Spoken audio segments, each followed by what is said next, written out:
My name's Chris Mousicos. I'm 41.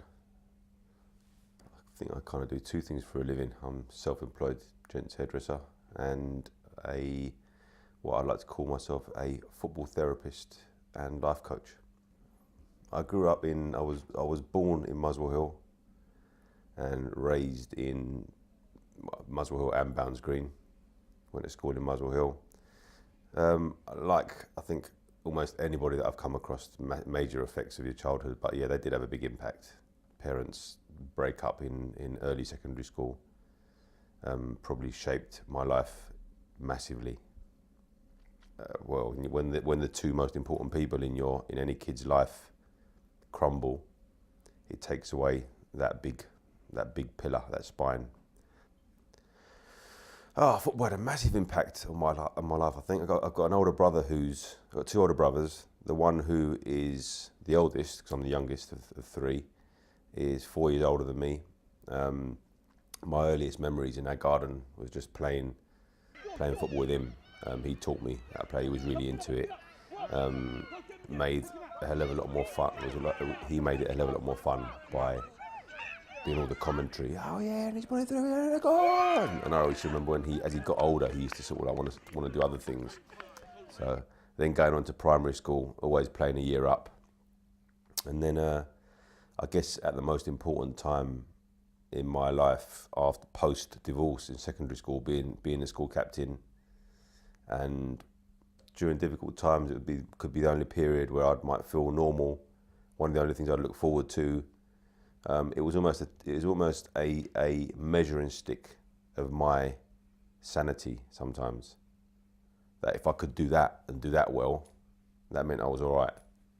When other times I felt like I might have been struggling a little bit, that was quite important. The football doctor was basically me through playing football. That was one thing, obviously, what we spoke about, what we just spoke about, loving the game. As I got a little bit older, I started looking down a more therapeutic route to heal myself.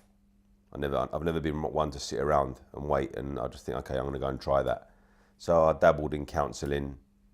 I did a meditation practice, which is really, really big in French-speaking countries, especially France. I did that with an auntie of mine, which they used in all walks, for sport, for depression, all sorts of medical in France now.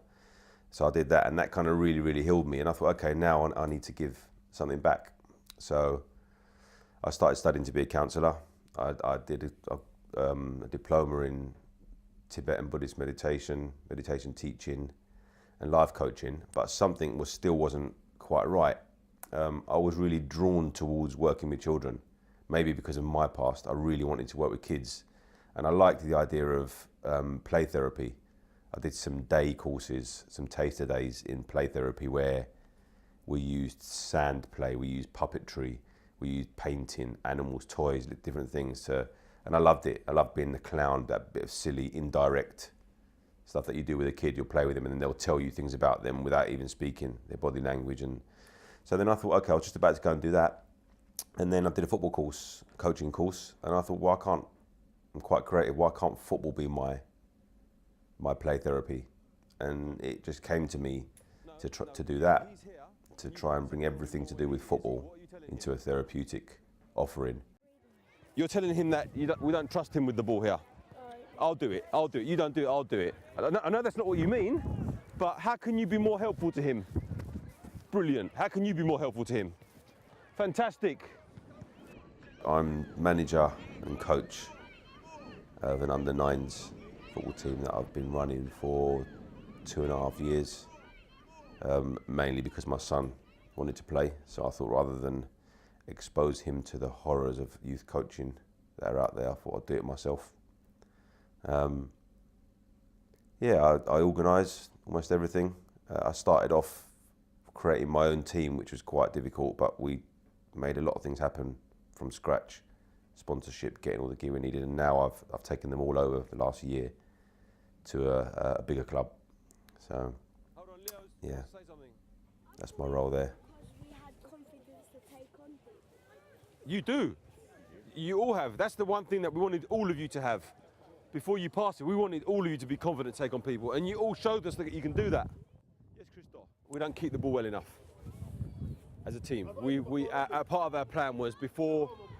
It's actually quite funny. We've been going for nearly 2 years, and part of our plan was everyone dribble, love the ball, love the ball, love the ball. Like in life, love yourself before you can love others. Fix yourself first. So we made sure that everyone fixes themselves, everyone's comfortable with the ball. We consciously decided to do a passing drill today. First time ever, we decided, right, we need to do some passing. How did that go? I thought it went quite well. Towards the back end of it, each drill. A bit lost to begin with, but yeah, I think it went quite well.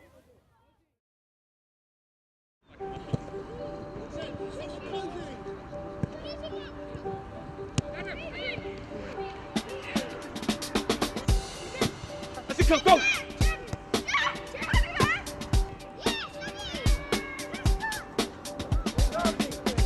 Come on, boy!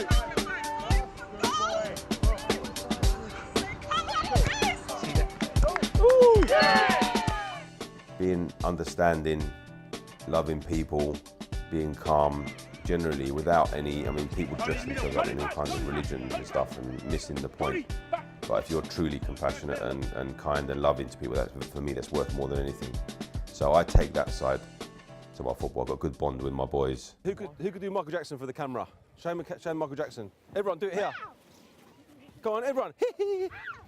Show him, Michael Jackson. What I do is a great example for self-esteem. I might have, when they're doing a dribbling exercise, I might make a square in the middle and I call it an island, but that island sometimes becomes the emotional island. Magic Land.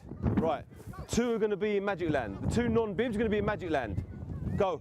So when they dribble through it, they have to express an emotion of how they might feel. So they won't realise they're doing it, but they're letting go stuff. And I've seen some reserved kids really come out of their shells. So, you know, in essence, that is basically it. That's what Football Doctor does. You can see they're very young players. I mean, it's children's football, and I think that's his fundamental view. They're kids, and he allows them to express themselves. They're not being pigeonholed into positions. They're not told that they have to do certain roles and they have to adhere to these roles. They're allowed the freedom. I mean, it's a bit of discipline, but allowed the freedom to express themselves, and that's the main thing. And that's not at this point in time, but I think in the future it'll be an advantage. That's what set me on my road. You know, the delight in what I could actually do out there with interacting with people just from being at peace. For me, it's not free. Peace. You have to work at it. For me, it was through meditation, through my practice. This gives me a great peace, feeling like I've helped. That gives me joy. It's just your timing. The timing of that question is great because I've got into the swing of things. I've getting more and more work in schools, having to have one eye on making sure my business is run properly, and it's all a bit much. So I've got this ability to, if the shit hits the fan and things are a little bit going, I'll go and find myself peace. I'll give myself, you know, and you have to work at it. You have to work at it. So I think I will achieve my greatest peace when I'm focusing on that one thing, working in the schools, and giving myself the right time to recharge my batteries. But the greatest peace that I ever achieved in my life was when I decided I didn't want to be rich. It wasn't about money. That was the greatest peace. I think other people should try it.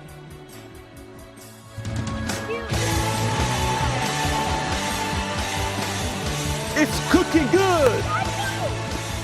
No, he's very, very creative, always discussing things during the week. Well, I know 2 of them, I don't know the other one. Oh, we're on TV. Thanks, guys. Bye. Bye. Peace.